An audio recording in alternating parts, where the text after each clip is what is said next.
কিছু মানুষ আছেন যাদের পরিচয় কোনো পদবি বা অবস্থানে সীমাবদ্ধ থাকে না। তাদের পরিচয় গড়ে ওঠে সাধারণ মানুষের আস্থা আর ভরসার উপর।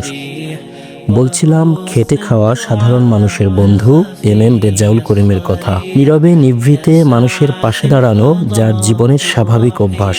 দায়িত্বের ডাক পেলেই তিনি ছুটে যান অসহায় খেটে খাওয়া মানুষের কাছে। তাদের কথা শোনেন, তাদের সুখ দুঃখে নিজেকে সামিল করেন, নিজের সর্বোচ্চ দিয়ে চেষ্টা করেন জনসাধারণের যে কোনো সমস্যা সমাধানের জন্য। গোপালগঞ্জ জেলার কোটালীপাড়া উপজেলার কুশলা ইউনিয়নে তার জন্ম। পেশায় তিনি একজন অধ্যাপক। কাশিয়ানী রাজপাট সরকারি ডিগ্রি কলেজে অধ্যাপনা করান তিনি। তবে তার দায়িত্ব শুধু শ্রেণীকক্ষের চার দেয়ালে আবদ্ধ নয়, সমাজের প্রতি দায়বদ্ধতা থেকেই তিনি যুক্ত হয়েছেন রাজনীতিতে। ক্ষমতার মোহে নয়, বরং মানুষের পাশে থাকার অঙ্গীকার নিয়ে। মানব সেবার মাধ্যমেই আল্লাহর সন্তুষ্টি অর্জন তার একমাত্র লক্ষ্য। বর্তমানে তিনি বাংলাদেশ জামায়াতে ইসলামী গোপালগঞ্জ জেলার আমির এবং কেন্দ্রীয় মজলিসে শুরার সদস্য। গোপালগঞ্জ ৩ আসন তথা কোটালীপাড়া ও টুঙ্গিপাড়া এই জনপদের মানুষের ভালোবাসা ও আস্থাকে সঙ্গী করে তিনি দাঁড়িয়েছেন দাঁড়িপাল্লা প্রতীকে সংসদ সদস্য নির্বাচনে। এম রেজাউল করিমকে চিনতে হলে কোনো মঞ্চ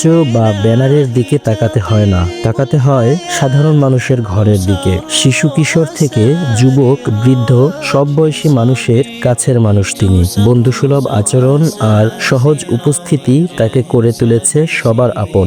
ধর্ম, বর্ণ কিংবা পরিচয় এসব তার মানবিকতার পথে কখনো দেয়াল হয়ে দাঁড়ায় না। সবার কাছেই তিনি একজন আপন মানুষ। এই সময় যখন রাজনীতি অনেকের কাছে অবিশ্বাসের আরেক নাম, ঠিক তখন এম রেজাউল করিম মনে করিয়ে দেন রাজনীতি এখনো মানুষের জন্য হতে পারে। এ গল্প কোনো এক ব্যক্তির প্রশংসা মাত্র নয়, এ গল্প দায়িত্ব, মানবিকতা, সততা, ন্যায়নিষ্ঠা আর মানুষের পাশে দাঁড়িয়ে থাকার গল্প। তার জন্য না চাইতেই মনের গভীর থেকে দোয়া উঠে আসে, আল্লাহ তাআলা আপনার মনের সব নেক আশা পূর্ণ করুন। মানুষের ভালোবাসাকে সঙ্গী করে এগিয়ে যান বহুদূর।